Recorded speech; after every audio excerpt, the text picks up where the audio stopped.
Hello everybody, welcome back to my channel. So I'm having to film in my office today because there is a storm outside, and I've actually filmed this intro about 6 times in all the different rooms and the lighting is just not playing ball, so I'm in here. Just ignore the fact that I have a Dalmatian wall. So for today's video I have another Poundland DIY video. It is all gingerbread themed, and that's why I actually filmed my intro in the kitchen, because my theme this year for my kitchen Christmas decor is actually a gingerbread bakery theme. So everything in here in this DIY video, everything like that, I am using as part of my kitchen decor, so that's why it's gingerbread theme. So if you like that, then this is definitely the video for you. I will have another Poundland DIY video coming very shortly, as I'm halfway through a few little projects which I wanted to include in this one, but they're just not ready in time, and I thought I would be able to bring this video for you today because it's already long enough by itself.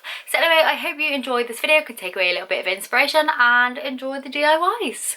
So for the first DIY, I'm actually making the gingerbread diner that you probably would have seen in the thumbnail. In order to make this, I actually took 2 of the Poundland frames, which were actually just mirrors, but you can use the frames. I just wanted the hardboard part of it, and doing it this way allowed me to get it cheaper than from, say, like B&Q and that sort of stuff.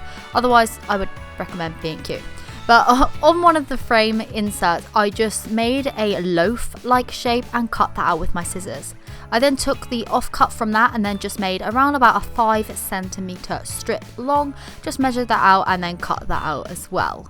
So once I had these 2 pieces, I then just used some hot glue to hot glue them together. I hot glued them at the angle so that the strip would be the base of the diner, and then to reinforce that a little bit, I just used some more hot glue as well as some little extra pieces of, you know, the hardboard, just to kind of make a little kind of stand, give it a bit of extra support. It needed a little helping hand. I then cut the same shape as I did on the first one. As you can see here, I did actually spray paint some gingerbread men on that, so that's why there's a little bit of an outline on it, but I've reused it several times and now I'm making it into something else, so it's kind of like recycling. I just hot glued that second piece on there to make a little sandwich and added a few extra little bits inside to reinforce the whole shape. I then hot glued all of the edges, and then taking a white piece of just card, I just cut a strip and then just glued it and stuck it all the way around to encase the whole shape until I was left with something that looked a little bit like a toaster. I then took some burnt sienna in acrylic paint, and I just used a big paintbrush to paint the whole entire thing. I did 2 coats of this paint in total, but on the second coat I made sure when it was dry to sprinkle some of this copper glitter. I sprinkled loads of it on, I'm not gonna lie. It does look quite patchy here, but in person it's not, and you will see in cutaways like it's not patchy, it is just the lighting catching some bits of glitter. But yeah, I just did that all over until the whole thing was covered. The glitter actually came from eBay because it was like £1 including delivery for that little sachet that you've seen, so it was a lot cheaper than a lot of other places like buying it in store and everything, and I wanted the exact copper colour. I then used a dark brown to paint on a window and a door, and then I painted a black sign in the middle of those 2. I then decided I was going to make some 3D pieces out of the offcuts of the hardboard from the frame. So I just went ahead and like cut out this weird sign diner kind of shape, just something really retro in kind of shape and size, and then I used a red Posca pen to give it a nice bright red outline, and then painted the inside of that in white. Once that was dry, I just wrote the words gingerbread diner along with like some little like drawings of lights and stuff on this, just so it looked like one of those really retro kind of diner inspired signs.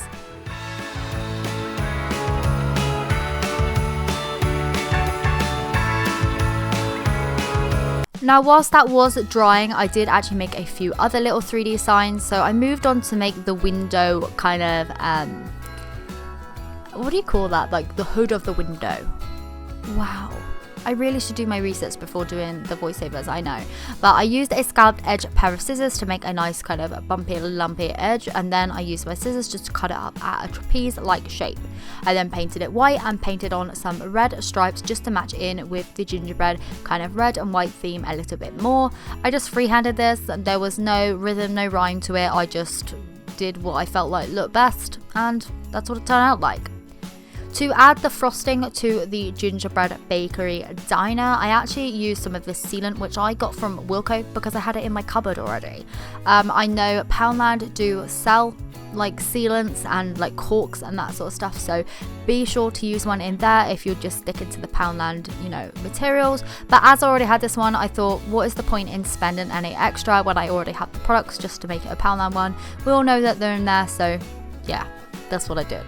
I just corked it on around the window and the door so it looked like little bobs of icing, and then I just squeezed out a whole load above the window to add that window hood thingy majiggy on there. I wanted it to be a little bit 3D, so that's why I used that instead of hot glue, just to, you know, bulk it out a little bit and make it stand out from the rest of the diner. So once that piece was then in place, I actually moved on to doing the same kind of decorating icing as I did on the doors and windows to the corners of the diner. So this covered up those rough edges as well as giving it a nice gingerbread like kind of feel. I don't know, I think this really sets it aside. Like, this just finishes it off and makes it look proper gingerbread, and I'm just so happy that I did this. I have had this DIY in mind, honestly, for about 2 years now, and I'm so happy I finally gone and done it. So yeah, it's just come to life out of my mind, you know. On the top, I squeezed out a load more of the ceiling cork, and then I just popped that sign into it to make sure that would stand up. I then decided the front looked a little bit plain, so I just went ahead and popped some swirls and some hearts and that sort of stuff. I then decided that a gingerbread house is not a gingerbread house without these little peppermint swirl candies. So I just cut out a load of little circles from a piece of cardboard, painted them in a white, and then I just used my red Posca pen to create the little swirly twirly pattern. I also made a little cardboard gingerbread man by cutting that out and then drawing on all of his details with some little paint pens that I had, and I hot glued him into place on the door. I probably could have found an ornament or something, but I thought, you know, let's make it a little bit cheaper and make that out of cardboard as well, because, you know, why not? I then took my hot glue and just hot glued those little peppermint swirls on the front and then all the way around the edge of the diner as well. Once that was done, the last step was just to write on the little specials board, so I just used a Posca like white paint pen and wrote out a few little things such as like gingerbread latte and like a little cake or something, and I just wrote, you know, $1, £1 or whatever, and I thought that just really kind of added that extra bit of detail. So this is what the gingerbread diner looks like in my kitchen. I've just plonked them on top of my microwave along with a few other little Christmas goodies. I love how the glitter has turned out. As you can see, it's not patchy in person at all, and that little gingerbread man, he just fills me with joy. So moving on to the second DIY, this one here is much more simpler and probably a lot more accessible, and I hope some people do go ahead and recreate this because I absolutely love it. I just took one of the Poundland chopping boards from the kitchen section and painted it in a white chalk paint. This was a really nice kind of whitewash with one layer, so I actually just left it like that. I used the Rust-Oleum chalky furniture paint in the colour chalk white, as I always do. Once that was dry, I then used the burnt sienna coloured acrylic paint and painted on the outline of a little gingerbread man, and then using my paintbrush I kind of made this like little stitching pattern all the way around the whole entire chopping board just to add a little bit of extra detail. Once that was done, I then took my mini paintbrush into some white acrylic and then painted on the details for the gingerbread man, as you can see, around the head and the arms and the legs.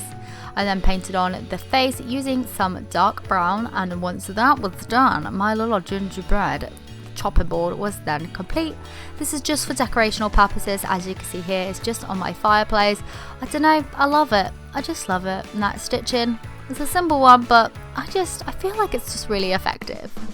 So for the third and final DIY today, this one here is another kind of bigger DIY. So I just took some of these plastic plates from the like party wear section. I think these were from the summer range, but they had like literal boxes and boxes of these sets of plates in amongst like all the paper ones and stuff. So if you don't want to use paper or plastic or vice versa, then just, you know, use any type.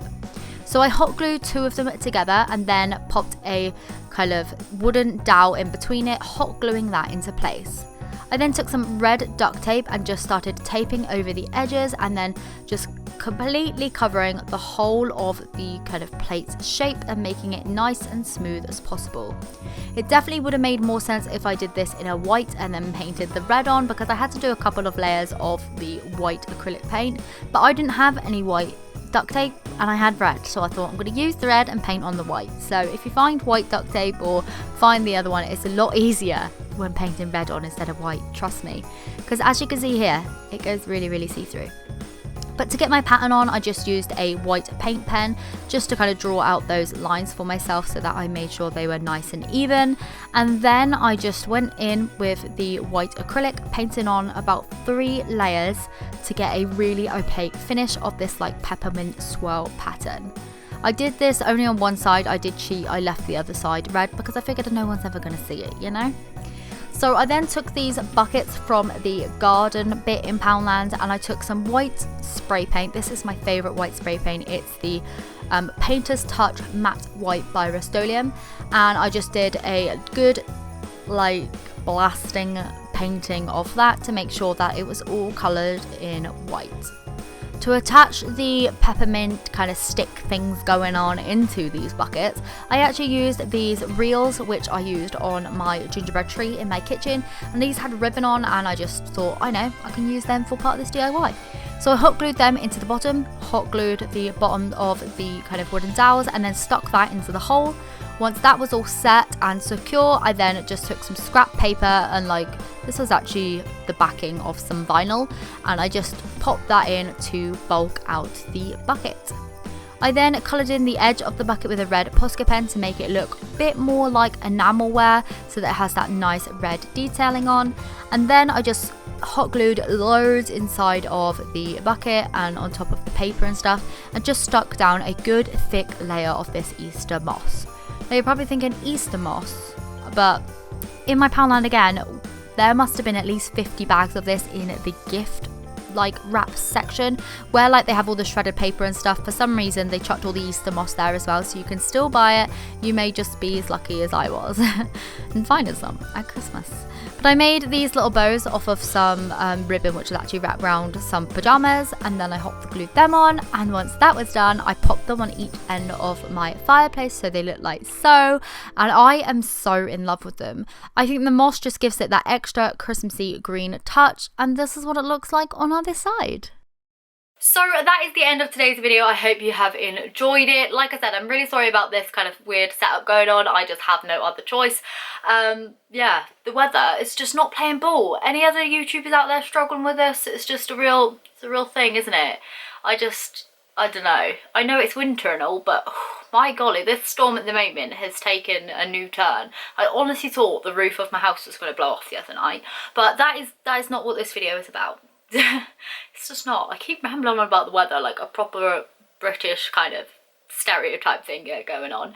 But anyway, I hope you've enjoyed it. Let me know which one was your favourite, whether it was the diner, the kind of little lolly peppermint swirl topiary things, or whether it was the little chopping board. I actually really like all three. I like all three in their own right. I think they stand alone as really good projects. I was going to upload the diner by itself because I know that was quite a big segment of this video, but I'm happy that I've been able to implement it with a few other of the same kind of vibed DIYs as well. So let me know what you think about that. I am absolutely loving this time of year, I'm not gonna lie. I feel really good about myself now because I'm gonna be shutting my mini Amad shop tonight. So if you want any last minute purchases, you have to get in before tonight because I am shutting. I shut my Etsy on the 1st, so I mean I've been able to catch up on all my orders. Every single thing has been dispatched from me, and I feel like I can finally play a bit of catch up and just breathe a sigh of relief so that, you know, I can get this Christmas content out. I can enjoy myself a little bit, watch some Christmas movies. Like, I've watched one Christmas movie so far. Just one. Like, that is not like me. Usually I've watched them all by now. I haven't even finished my Christmas shopping. Has anyone else finished their Christmas shopping? Let me know. Anyway, I hope you have enjoyed this video. I'm going to stop rambling on about random stuff now, and I will see you very soon for another one. Bye!